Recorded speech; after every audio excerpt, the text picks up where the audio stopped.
The Travel Transformation Podcast is proud to be partnered with Give the Goodness Global, an amazing global outreach project helping families in need all over Southeast Asia and beyond. Please check them out at Instagram.com/Give the Goodness Global today. And now on to the podcast episode. Welcome to the Travel Transformation Podcast, the podcast that explores the life-changing potential of solo travel, intentional travel, and location-independent working. Whether you're an aspiring digital nomad or simply want to boost your confidence through epic travel experiences, I'm here to motivate and inspire you to go after all your wildest dreams. I'm Jessica Grace Coleman, author, travel transformation coach, founder of the Travel Transformation Company, and your host for the Travel Transformation Podcast. Travel changed my life. Now let's change yours. You ready? Let's go. Welcome to the Travel Transformation Podcast, where we talk all things travel and all things transformation. I'm your host, Jessica Grace Coleman, and I am doing a solo episode today. I'm still in the Basque Country in Spain. Still on a main road. There's still roadworks and construction going on outside, so I'm really sorry if you can hear all that, but that is just life and we're just gonna carry on. So this episode is all about a donkey. Yes, you heard that right. Colin the donkey, our beloved neighbour in the Basque Country. He's just across the road. I wanted to tell his story and I'm recording this a few days after getting to the Basque Country, and I'm going to update it as we go. So at the time of recording this part, I have no idea where this story is going to go or how it's going to end, and that's a bit scary. But I promise to be truthful and to tell you what happens. Yes, so last year I came to the pop-up. It's a co-living pop-up. Last year it was for a month. This time it's for 6 weeks, but I'm staying for a month. And I immediately noticed a donkey across the road. It's literally across the road. He has a little field. There's like a really creepy looking abandoned house at the side of the field. And he has like a little donkey house, like a little concrete hut in the middle of the field, but he can't always reach it because he's on a rather short tether, which is quite sad. But I understand why they don't let him roam around, because it's right on a main road. So that would not be good. So he obviously has owners because his tether gets moved around, but we have never seen them once. No one in this house, and it's an Airbnb, no one from either this year or last year has ever seen any other person in his field. So that's a bit of a mystery. Maybe he is moving the tether around himself. I don't know. Anyway, so last year I kept going to see this donkey, eventually getting closer and closer. And at the time there was a sort of fence around and you had to kind of climb over it if you wanted to get into the field, which you weren't really meant to do, but I did anyway. And I took him some food because he just looked so sad, honestly. And we never saw anyone with him. He doesn't have any donkey friends, no human friends. So I took him some food. We got loads of photos because one of the guys was like really into photography and he took lots of pictures of me feeding Colin and like stroking him, and it was really lovely. And it wasn't until the last 2 weeks, some of us were here for 4 weeks, and then every 2 weeks the people change around, some of them. And it wasn't until the last 2 weeks where we were walking past the donkey and I was introducing him to the new group that this guy from Germany said, "Oh, what's his name?" And I was like, oh my God, I haven't given him a name. And this is crazy because I name everything. I name all animals I come across, basically. That was a massive truck, sorry. Anyway, so I said, well, his name's Colin, obviously. Not thinking it would stick. I called him Colin from then on, and so did the rest of the people in the house. It was horrible saying bye. Like, I didn't want to say bye to him because he looked so just forlorn and sad, and he haws throughout the day and at night. I've looked it up and it could mean he's excited or excited for food, or it could mean he's lonely and crying out for a donkey friend, which I just can't get over. That's too sad. And yeah, he looks a bit mangy. We've never been able to see any like bowls of water or food in the field. He obviously eats the grass. He can sometimes reach his little house, sometimes not. So this year I came back and I was a bit worried to ask before I came if Colin the donkey was still alive, because we weren't sure if he was being looked after that well. So it started 2 weeks before I got here. And immediately one of the founders put a video in our WhatsApp group of Colin the donkey. And I was like, yes, Colin. And everyone was like, yes, Colin.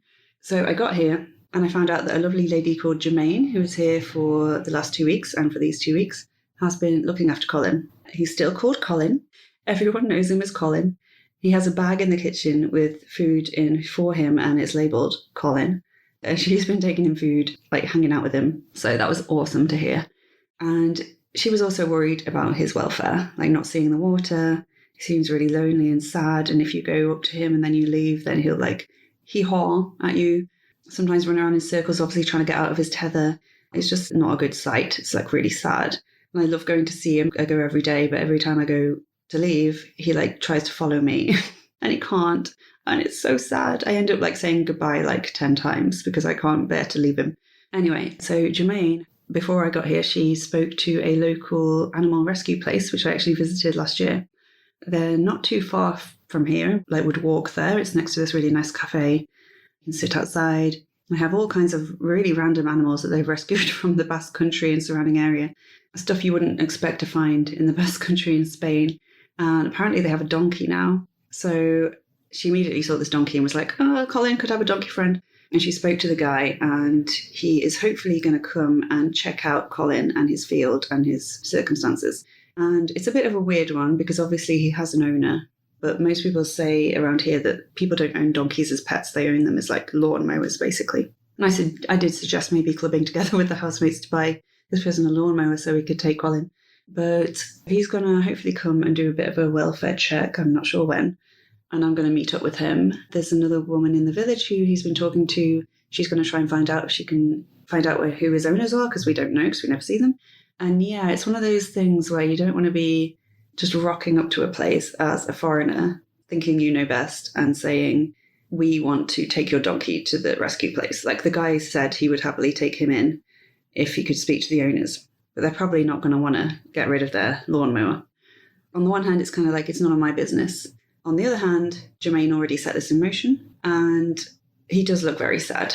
And if he doesn't have access to water and he's on a short tether, and on top of all this, there's construction work going on the road right next to his field, and actually in his field as well. He's actually sleeping next to a big pile of rubble at the moment, which is really sad. And all the noise and everything, it can't be very nice. Again, we don't know for sure who owns him, but we never see anyone giving him treats or water or anything like that. And I went around to check out his little house the other day and walk around the field to see if I could see any bowls of water or anything. Couldn't see anything. And he followed me the entire way. Bless him, little Colin. And I've read that with donkeys, like being in close proximity to people, they respect. So yeah, like I said in another podcast episode, I think the feeling is mutual. And if nothing else, I just hope we can do something for him, like maybe buy him a bowl to put water in, maybe talk to the Airbnb owners. Maybe they could mention it in the description that there's a donkey across the road that you're welcome to go and visit and hang out with. I don't know. Maybe like put a box in the kitchen with Colin and a little donkey sticker on so people know it's like treats for the donkey and they can buy stuff and put it in there. I don't know. I also would really like to like pimp out his donkey house like Queer Eye style. Like go in there, like he's not got a bed or anything, it's just concrete floor. Maybe put a bed, maybe put some posters of like other donkeys. I don't know. Make it a bit nicer.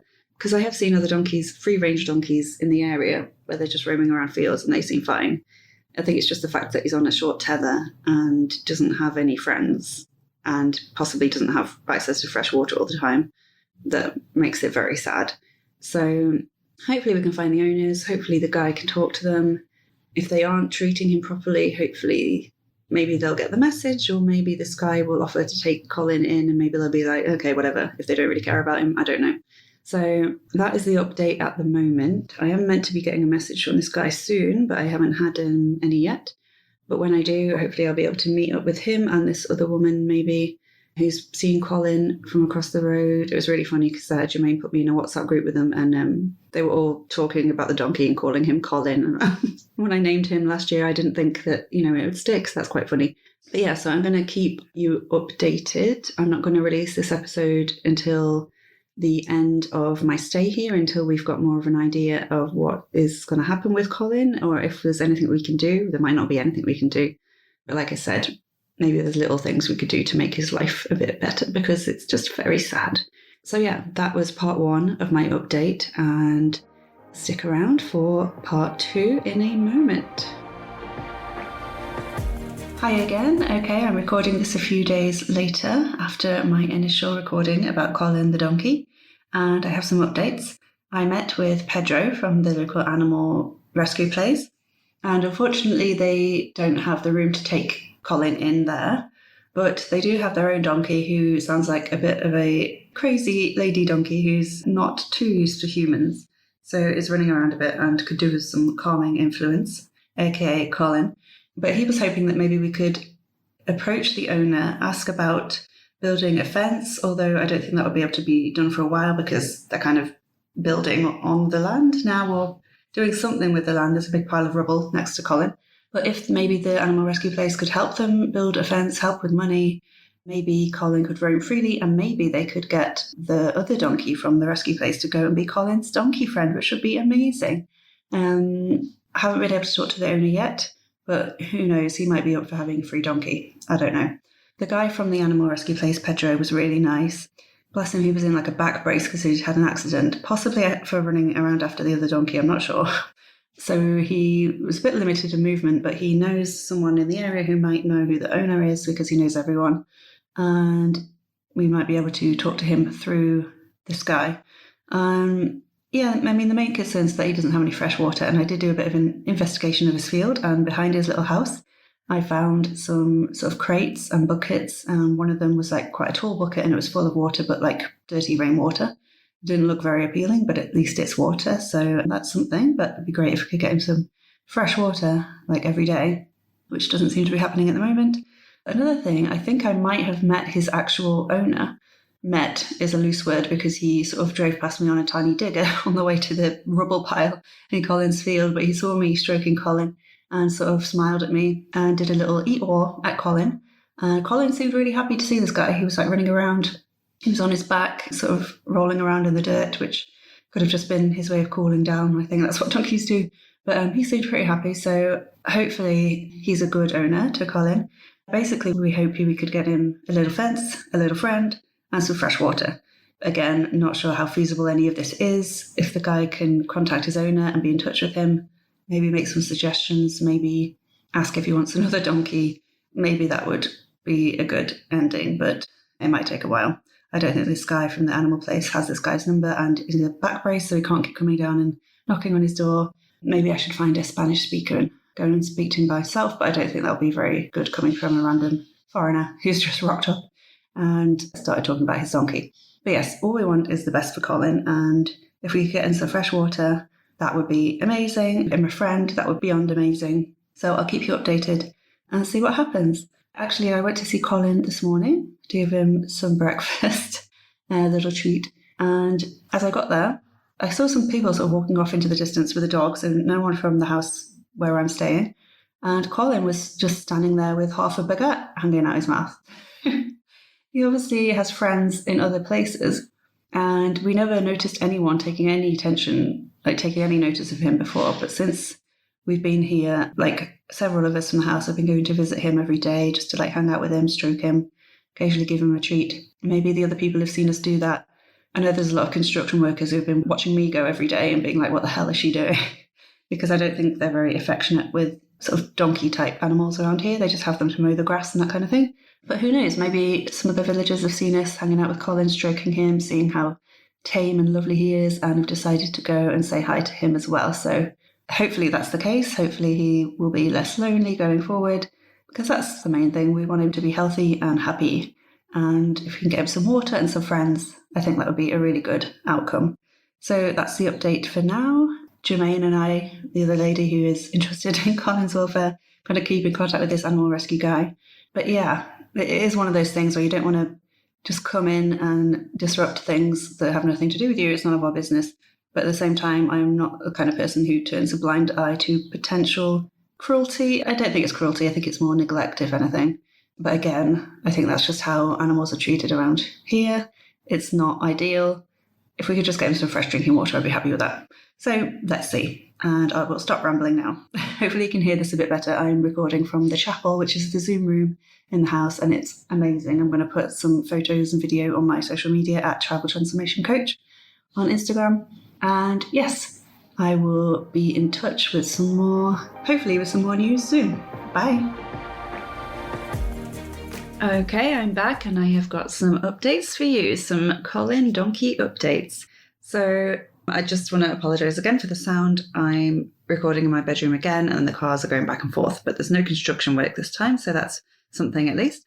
Okay, so I'm on my third week in the house. It is Tuesday, 16th of May, and I've got quite a few updates, like I said. So, the first thing is that Germaine and I organised a meeting with the owner of the animal rescue place, which is called Basque, and it's in the Basque Country. I'm not sure exactly which town it is in, because it's about a 5-minute drive from where we're staying in Gautigas or Tiga. I'm probably saying that totally wrong. But it's called Basque, and it's amazing. And we met Pedro there, and Roberto, who is the owner. He has owned that place for 23 years. He founded it himself. He lives in Madrid, I believe, in the week, but he comes back on some weekends to be sort of on the ground. And a meeting with them at the Basque place. Honestly, we weren't sure how it was going to go because it's a pretty weird thing to request a meeting about. But the meeting itself was really great. We already knew Pedro was great, and Roberto is amazing too. He's really into animals, really into helping them out. And what made the meeting even more amazing was that when we were there, this guy appeared, and he was sort of like talking to this something on the ground that we couldn't see. And I assumed it was a dog or something, which amazing anyway. I love dogs. But then there appeared this tiny fawn, this baby deer, month-old Nina, but the cutest little thing ever, just trotting along, eating some leaves or grass or something. And Pedro has been looking after her because her mother is there, but she can't produce milk or something like that. So he's been helping to hand rear her. And she was just wandering around while we were having this meeting outside. And it was the cutest thing ever, very distracting, but like in a good way. So that alone was worth going to the meeting for, to be honest. Cutest thing ever. But we actually had a really good meeting. We explained the situation, said we wanted to help, offered financial help, and wondered what the options were. We already knew that they couldn't take the donkey in. They didn't have room. We found out that the donkey they already have there, they probably don't want to move that donkey because it has now got a new friend, a sheep bestie. Yes, that's right. Donkeys and sheep get on really, really well, apparently. And you'll often find a donkey with a best friend that's a sheep.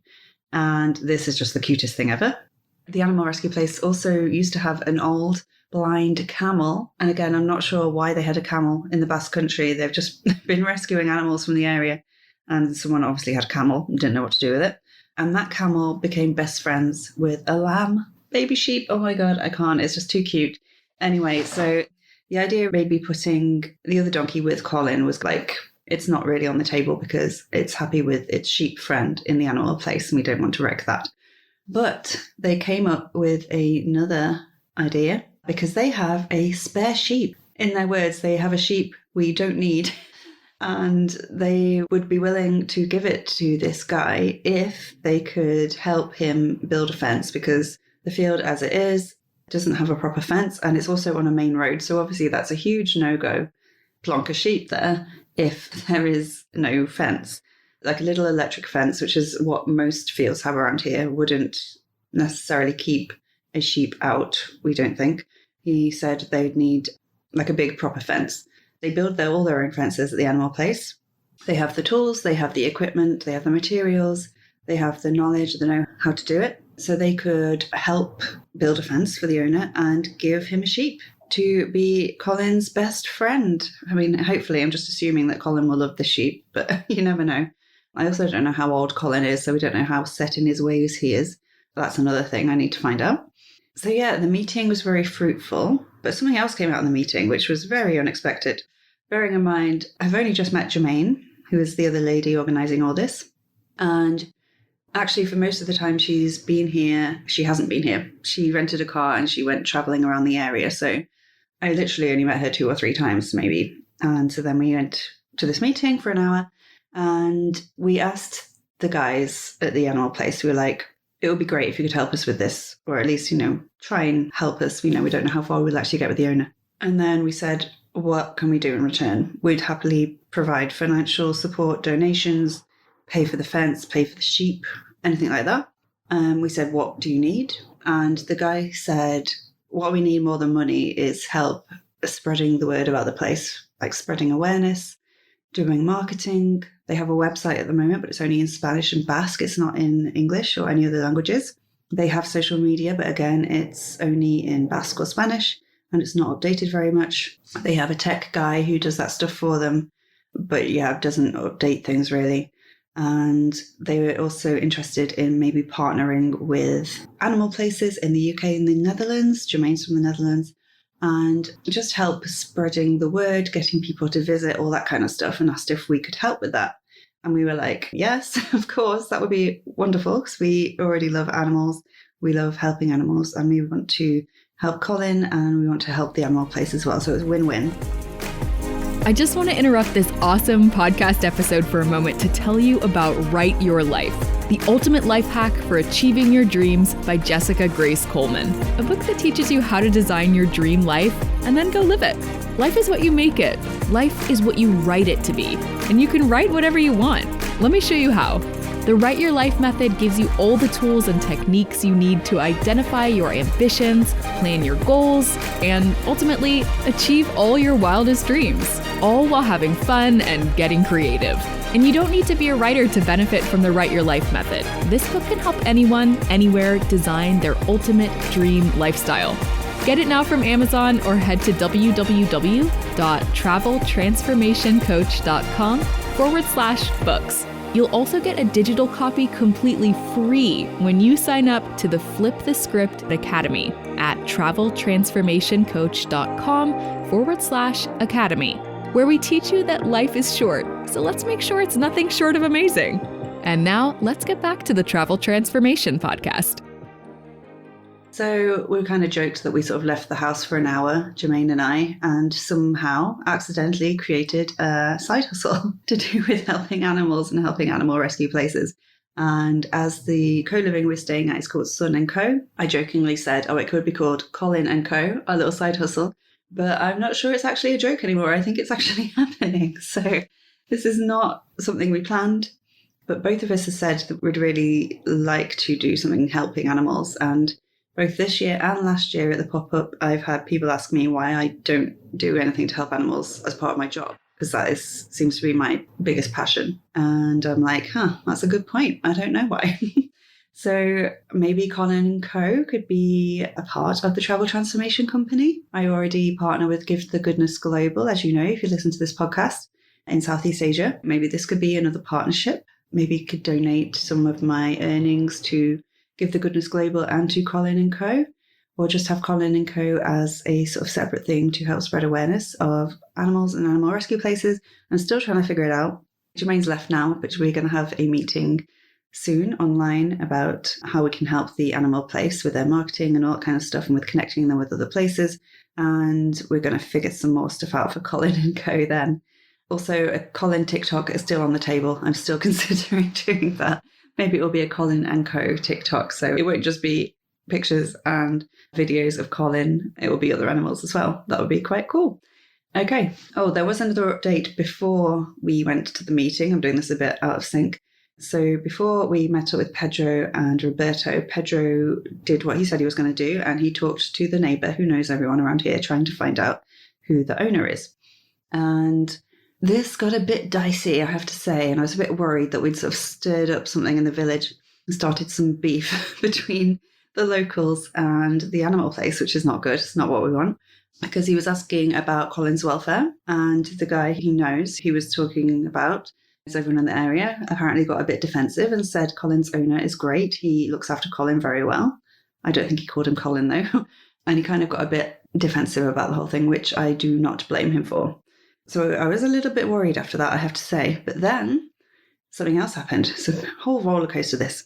So Fernando Fer, who is the host here at Sun & Co. and at the pop-up, he speaks Spanish. And he was out walking past Colin's field one day when the owner appeared. I checked with him. I said, is it an older dude with white hair? That's who I saw on the digger. And he said yes.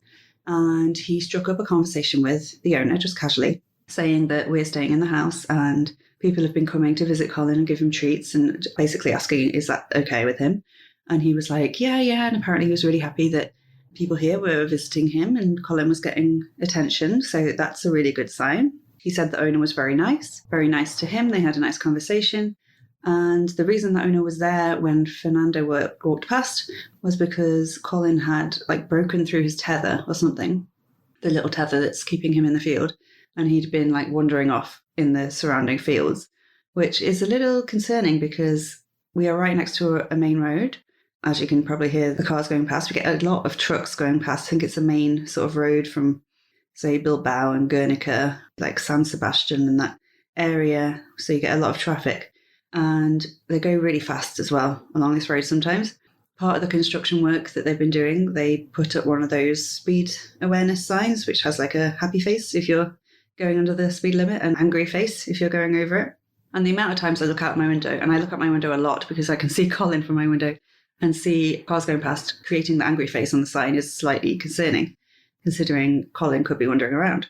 And also, obviously, we don't want to add a sheep into the mix until there is a proper fence. But the fact that Fur spoke to this guy, and he seemed nice, he seemed happy that we were visiting Colin, and he was having a problem with the tether, makes me think that maybe he would welcome some help in that area. And if he had a proper fence, he wouldn't have to bother with the tether and keep having to come and replace it or repair it or whatever he was doing. So there is hope. Also, when Fur was talking to the owner, he asked him where he lived, and the owner sort of pointed vaguely in the direction of a few houses and said, I'm in the house over there. So we have a lead as to where he lives. I mean, it's a lot more information than we had just a week ago, so that is really good. Another interesting point was that Fur asked Colin's owner about the access to water, and I'd already found the sort of barrel of rainwater behind his house, and the owner said he's never once seen Colin drink, like ever.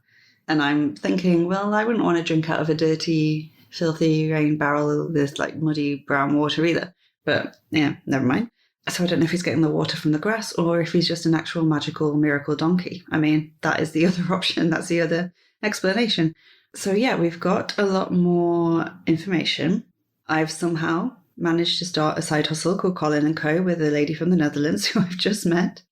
We're going to set up an Evernote project for Colin that we can share with each other to come up with ideas for how to help him. Another thing is that a guy called John, who was one of the hosts here last year, who's from the Basque Country, he doesn't work for Sun & Co anymore, but he still does like consultations for co-livings, and he's helping the Airbnb that we're staying in do marketing and things like that. So I think we're going to contact him and ask him if there's any way they could incorporate Colin into their marketing materials, because I think it's, for animal lovers, it's a really good thing to add to your Airbnb listing. Like, come visit the local donkey across the road. He's called Colin. He's really friendly.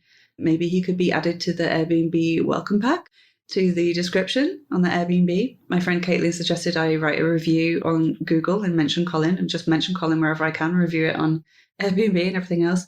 I think I've said this before, but maybe put a basket with Colin's name on in the kitchen to remind them that they can go visit the donkey, like all future guests. I don't know. My former housemate Kathy suggested we mark Colin as a local landmark on Google Maps, which made me laugh, but it might be actually a good idea. And then she sent me an article of a town in Poland where the highest rated tourist attraction is this cat. And people literally go to the town to meet this celebrity cat. And that reminded me of another place. I can't remember which country it is, but they elected a cat as their mayor. So maybe Colin could be mayor of this little village. That would be incredible. So those are the things we're considering. But yeah, those are the main updates. We've got some new housemates. They came on Saturday. And on our family meeting yesterday, I did a public service announcement on behalf of Germaine and I, Colin & Co., encouraging people to go and visit him, and also asking them if anyone had any ideas on how to best approach this with the owner. Though I've come up with some ideas myself, and I also asked ChatGPT to give me some ideas of how to approach this. And it's all stuff about appeal to the compassion of the person, remind them of the facts that donkeys do get lonely and they prefer having friends, and sheep make great friends with donkeys. We're not there to attack him, we're there to help and suggest that we help and ask if there's anything we can do to help. And it could be a win-win for everyone. And yeah, just present it in a way that makes it seem as if we're there just to help out the donkey and not to say we think he's being treated badly. Because he could do with some fresh water, yes. But other than that, I think it's circumstantial reasons why he's on a tether. It's because the fence is broken and he's on near a main road, so that's the only way to keep him safe. So it makes sense. But yes, so I've got some ideas, and now that Germaine and I are working with the animal place, we can come from the angle of saying we're working with them. We just happened to notice your donkey. We were talking to them about their donkey and their sheep friend, and we thought perhaps that would be a good idea for Colin, and just sort of say it casually like that. So it's not this huge thing we're plonking on him. We're just sort of going and testing the waters and seeing how he responds. Anyway, today is Tuesday the 16th. I met with Fur earlier and checked he's okay to come with me because he speaks Spanish and I do not. And he's already met the owner and seemed to get on well with him. And we don't know exactly which house the owner lives in, but we have an idea. So tomorrow at noon, we're going to head out. We're going to knock on some doors, see if we can track down this owner guy. We don't know his name. We know what he looks like. And see if we can just talk to him and figure out if he'd be up for getting a new fence and a new sheep. It's a bit of a random thing, and I think it's a big long shot. Even though it would be a win-win in my eyes, he'd still obviously have to look after a sheep, and even if we're helping with the fence, it's still this whole big thing. So it would be a lot easier for him to say no and just tell us to piss off, honestly. And part of me is expecting that, because who are we to rock up and make all these big changes for him? But you never know. We're going to appeal to his sense of compassion. I think he seems to like Colin. Colin seems to like him. He doesn't seem to just be like a heartless owner. So we're going to see how it goes. Hopefully we can find him. That'll be the first thing. I've also sent messages to Pedro asking for clarification on the whole sheep fence situation and exactly what we can offer the farmer. Hopefully they will be able to offer ongoing support if he needs help with the sheep.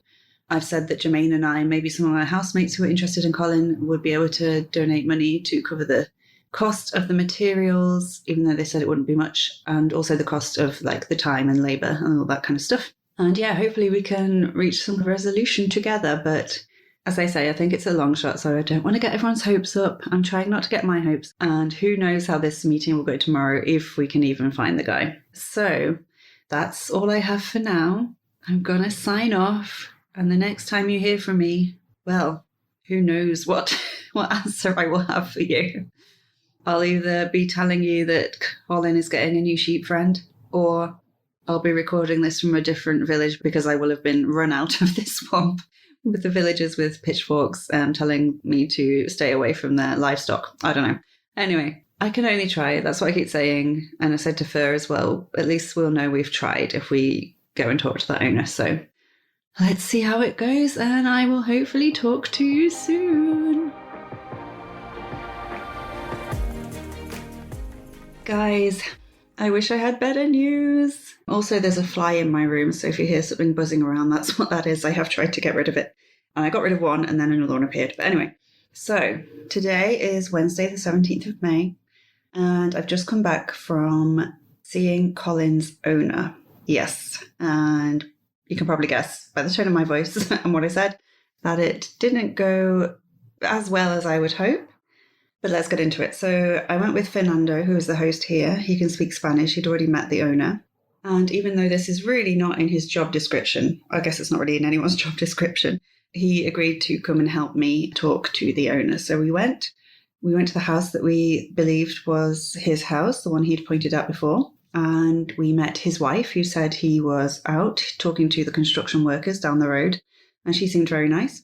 And Fernando or Fur asked what the name of the donkey was. And she said Perico, which is very cute. But funnily enough, Fur was laughing. And I was like, what are you laughing at? And he said, well, in Spanish slang, Perico means cocaine. So there's that. We then walked down the road to where the construction work is going on. And we saw the guy there. And he seemed to be walking towards us. But it was really, really noisy, so we started walking off back towards his house, hoping he'd catch up with us and we could talk to him where it was a bit quieter. But then he seemed to vanish, and I was like, oh no, we had him right there. It was all very mysterious. He's just vanished in a puff of smoke. And we couldn't really walk on the road too easily with all the construction going on, so we sort of went around Colin's field, said hi to Colin on the way, and then we found him at the end of that road. And we went up to him. And I can't tell you exactly how the conversation went because it was all in very quick Spanish and I only picked up a few words here and there. They mentioned donkey several times. They mentioned Perico. For one point, I could tell he was about to say Colin and then he changed it and said Perico because the owner has no idea that we call him Colin. And yeah, the owner was really, really nice, a very nice, smiley, happy man. But I could tell immediately that it was a no, just by the way he was speaking. He was still very happy, friendly with us. I think he found it a bit weird what we were offering, but he wasn't offended or anything like that, so that was good. And yeah, we basically offered help with getting a sheep and getting the fence. And he just wasn't interested, basically, which I thought he wouldn't be. It was a very long shot, but we had to try. So basically, he said that he didn't want the responsibility of another animal because you have to have an inspection every year and there's a load of paperwork and all that kind of stuff. And also, he was really worried about a sheep getting out onto the road because it is right next to a main road, as I said, which is fair enough. Then we mentioned the fence, and he said that they did have a fence. You can still see the remains of the fence around Colin's field. It's quite high. And he said Colin used to jump over it, which is why he's now on a tether. And he was on a really short tether today. It was very sad.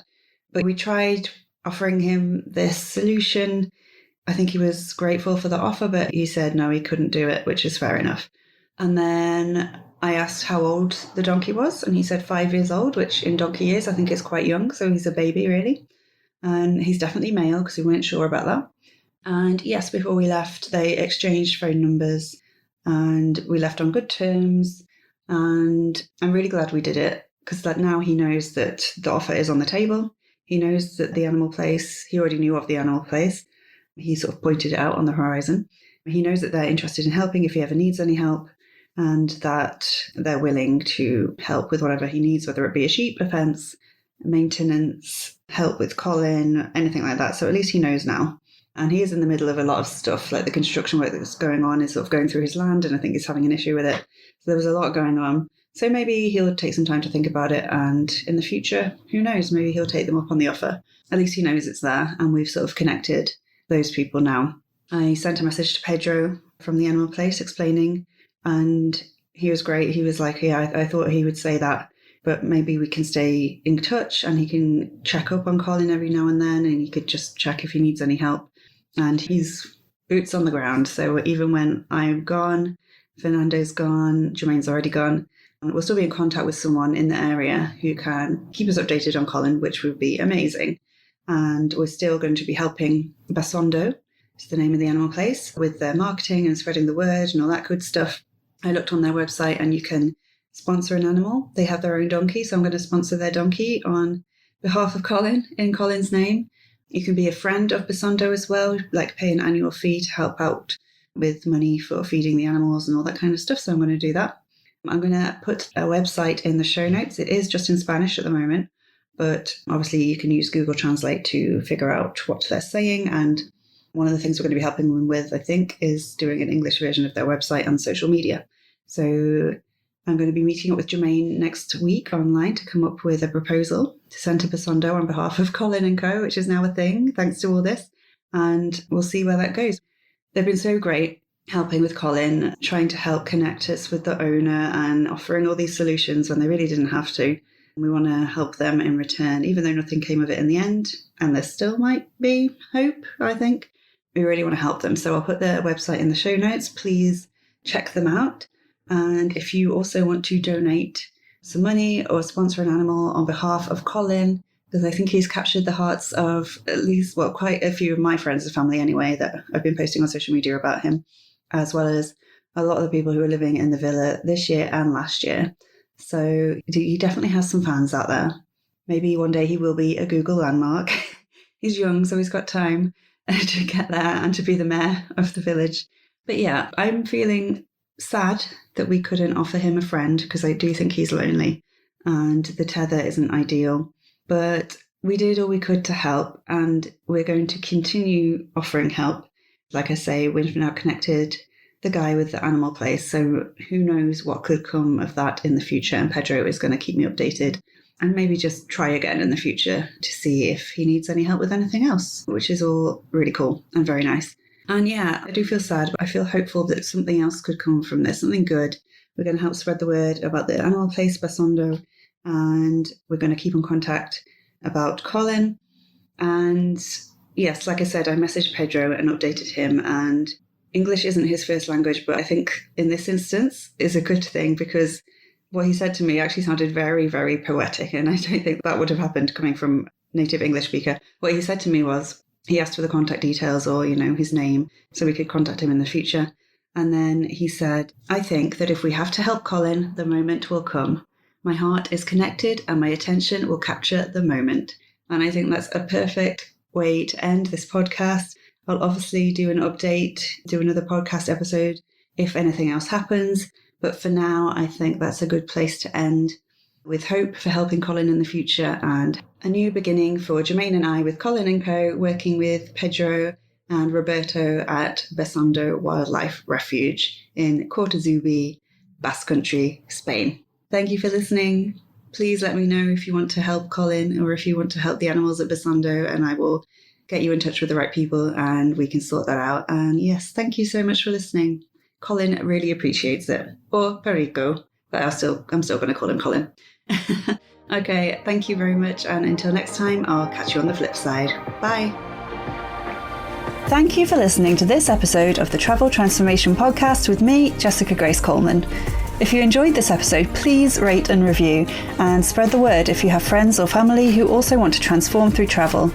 For a chance of winning one of my books in ebook form, please review this podcast on Apple Podcasts and send a screenshot or just your name to info@traveltransformationcoach.com or at Travel Transformation Coach on Instagram.